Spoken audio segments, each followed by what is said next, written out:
በስመ አብ ወወልድ ወመንፈስ ቅዱስ አሐዱ አምላክ አሜን። ሰላም የልዑል እግዚአብሔር ቤተሰቦች እንደምን አላችሁ? ውድ የቻናሌ ተከታታዮች እንደምን ሰነበታችሁ? እንኳን የዐቢይ ጾም ሁለተኛ ሳምንት ቅድስት በሰላም በጤና ደረሳችሁ አደረሰን እያልኩኝ እንደ አምላካችን መልካም ፈቃድ ሙሴ ርእየ ሀገረ ቅድስት እዝራኒ ተናገረ ዳዊት ዘመራ እንደ አምላካችን መልካም ፈቃድ ቅድስት የዐቢይ ጾም ሁለተኛ ሳምንት ይዤላችሁ ቀርብ ያለውኝ። እስከ መጨረሻ አዳምጣችሁ ላይክ፣ ሼር፣ ሰብስክራይብ እያደረጋችሁ እንድታበረታቱኝ ሀሳብ አስተያየታችሁ ኮሜንት ላይ እንድትጽፉልኝ በልዑል እግዚአብሔር ስም በትህትና እጠይቃለሁ። ቅድስት ማለት የዘይቤ ፍቺው የተቀደሰች የተለየች ማለት ነው። ሚስጥራዊ መልእክቱ ግን የምስጢረ አድኅኖት ታላላቅ ስራው ለመጀመር መድኃኒታችን ኢየሱስ ክርስቶስ በገዳመ ቆሮንቶስ ገብቶ ከቆመ ሳያርፍ ከዘረጋም ሳያጥፍ የጾማት የዐቢዩ ቀንና ሌሊት ልዩ የሆነችና ክብርት ጾም የምትጀመርበት ሁለተኛ ሳምንት ከልብ ያሳስበናል። ማቴዎስ ወንጌል ምዕራፍ 4 ቁጥር 2። ቅድስት የዐቢይ ጾም ሁለተኛ ሳምንት ሰንበተ ስያሜ ነው። ስያሜው ከኢትዮጵያዊ የዜማ ሊቅ ከቅዱስ ያሬድ የተገኘ ነው። ከዚያ ሰንበት ዋዜማ ጀምሮ ስለ ዕለተ ሰንበት ቅድስና ይዘመራል። ቅድስት ቤተ ክርስቲያናችንም ሰንበቱ ስለ ቅድስና ልጆቿን ታስተምርበታለች። በቅዳሴ ጊዜ የሚሰበከው ምስባክ፣ የሚነበበው መልእክታት፣ የሐዋርያት ሥራ፣ ወንጌል ስለ ቅድስት የሚያስተምሩ ናቸው። ቅዱስ ማለት ልዩ ክቡር ማለት ነው። እግዚአብሔር አምላካችን በባህሪው ቅዱስ ነው። ይህም ቅድስና ከማንም ያላገኘው የባህሪው ገንዘቡ ነው።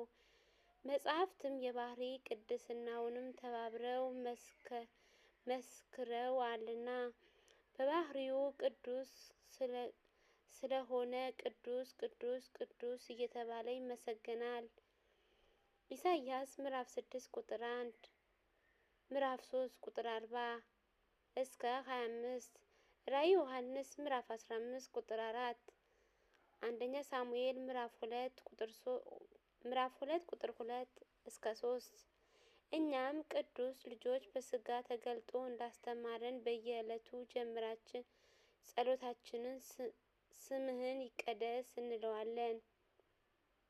የቅድስና ምንጭ ቅድስናን የሚሰጥ እርሱ ብቻ ነው። ቅዱስ የሚለው ቃል ለሰዎች መላእክትም፣ ለቦታ፣ ለዕቃ፣ ለዕለታት ቢቀጸልም ቅድስናቸው በባህሪው ቅዱስ ከሆነ ከእግዚአብሔር የተገኘ ነው። ይህም የጸጋ ቅድስና ይባላል። እግዚአብሔር ቅዱስ ስለሆነ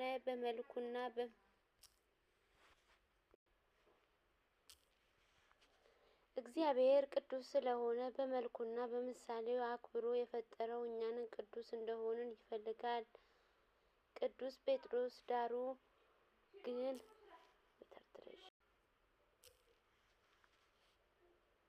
የፈጠረን እኛን ቅዱስ እንደሆንን ይፈልጋል። ቅዱስ ጴጥሮስ ዳሩ ግን እኔ ቅዱስ ነኝና ቅዱሳን ሁኑ ተብሎ ስለተጻፈው የጠራችሁ ቅዱስ እንደሆነ እናንተ ደግሞ በኑሯችሁ ሁሉ ቅዱሳን ሁኑ ያለምንም ይህንን ሲያስተምር ነው። ከመፈጠራችን አስቀድሞ መጠን በሌለው ፍቅር የወደደን እግዚአብሔር ካለመኖር ወደ መኖር ያመጣን ለውርደት ሳይሆን ለክብር፣ ለርኩሰትም ሳይሆን ለቅድስና፣ ለሞት ሳይሆን ለሕይወት ነው።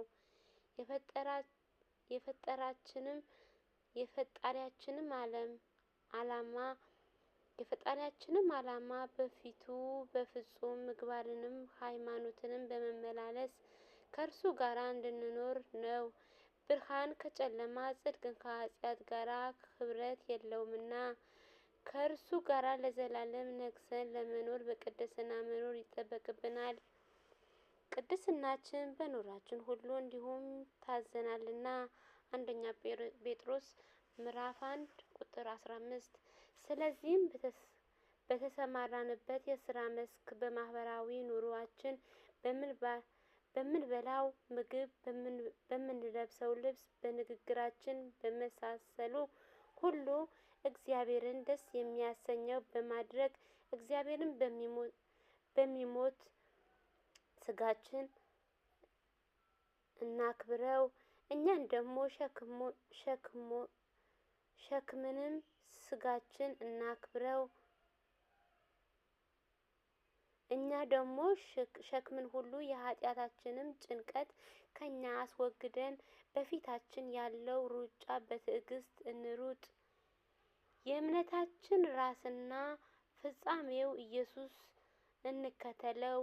እርሱ ነውርንም ንቆ በፊቱ ስላለው ደስታ በመስቀል ታግሶ በእግዚአብሔር ዙፋን ቀኝ ተቀምጧል ተብሎ እንደተጻፈ ደምንም እስከ ማፍሰስ ድረስ ተጋድሎ አድርገን ከኃጢአትም ርቀት በቅድስና እንድንኖር ይገባናል።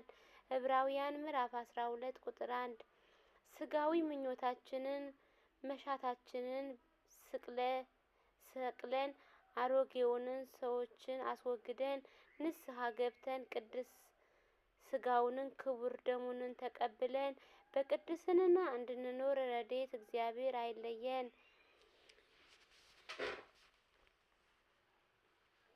ክፍል 3 ቅድስት የዐቢይ ጾም ሁለተኛ ሳምንት